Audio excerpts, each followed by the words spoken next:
சம்பவம் நடந்திருக்கு. ஆசிரியரும் பாதிக்கப்பட்டிருக்காரு. 8ஆம் வகுப்பு படிக்கும் மாணவன் கையில் அறிவாளை ஏந்தி வகுப்பறைக்கு வருகிறான் என்பது ஒரு நல்ல அறிகுறி இல்லை.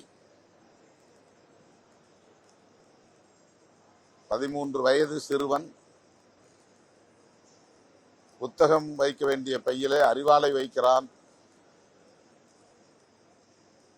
வகுப்பறைக்குள் வந்து ஆசிரியர் முன்னிலையிலேயே இன்னொரு மாணவனை பாய்ந்து வெட்டுகிறான். தடுக்கும் ஆசிரியரையும் வெட்டுகிறான் என்பது உள்ளபடியே அதிர்ச்சி அளிக்கிறது, பெரும் கவலை அளிக்கிறது. அவனுக்கு படிப்பிலே இருக்கிற நாட்டத்தை விட வன்முறையில் நாட்டம் உருவாகி இருக்கிறது என்றால் அதற்கு அவன் மட்டுமே பொறுப்பில்லை.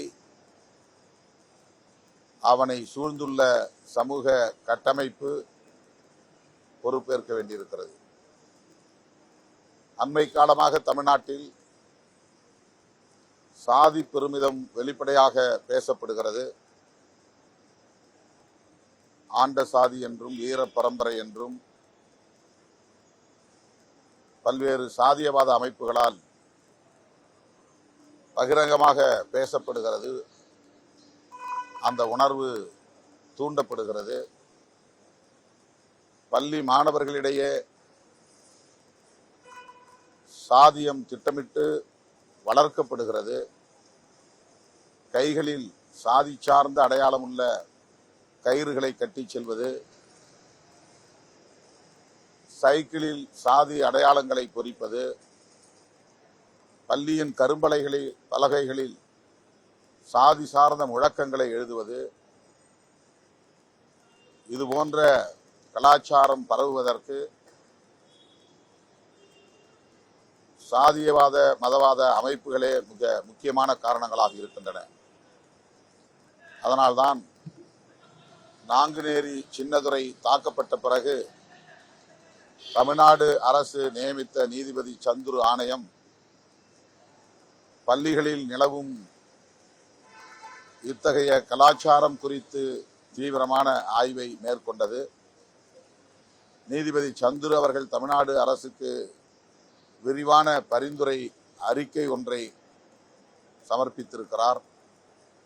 அந்த அறிக்கையின் முக்கியத்துவம் இப்போது உணரப்படுகிறது.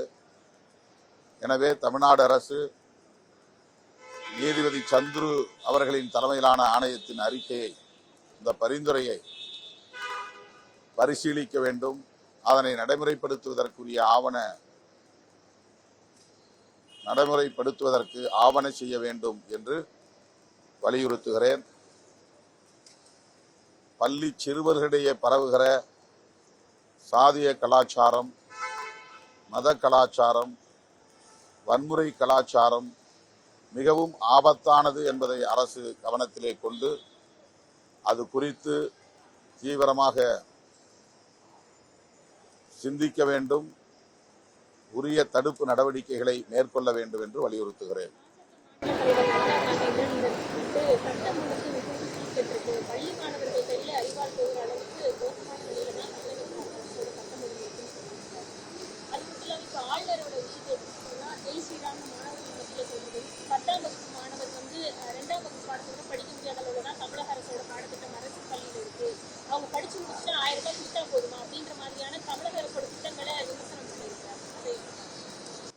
சமூகத்தில் பரவக்கூடிய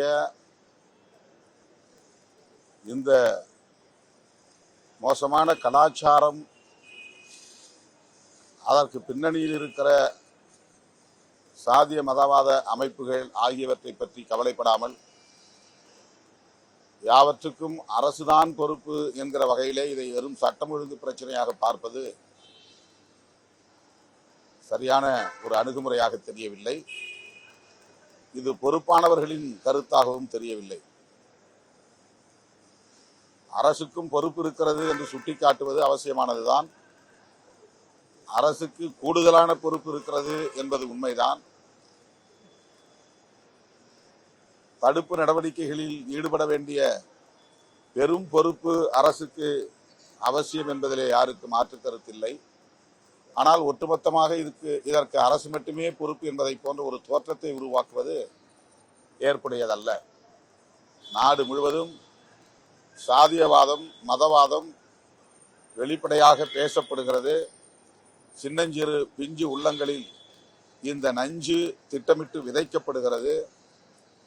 ஜெய் ஸ்ரீராம் என்கிற முழக்கங்களை எல்லாம் கற்றுத்தருகிறார்கள். ஆண்ட பரம்பரை, வீர பரம்பரை என்றெல்லாம் இந்த பள்ளி பிஞ்சுகளின் உள்ளத்திலே விதைக்கிறார்கள். இவற்றுக்கு பாஜக என்ன சொல்ல போகிறது? இவற்றுக்கு என்ன தீர்வு? சமூக அமைப்புகள், மதவாத அமைப்புகள் இதற்கு பொறுப்பே இல்லையா என்ற கேள்வி எழுகிறது. ஆகவே அவர்கள் இதிலும் அரசியல் ஆதாயம் தேட பார்க்கிறார்கள் என்பதை தவிர சமூக பொறுப்புணர்வு இருப்பதாக தெரியவில்லை.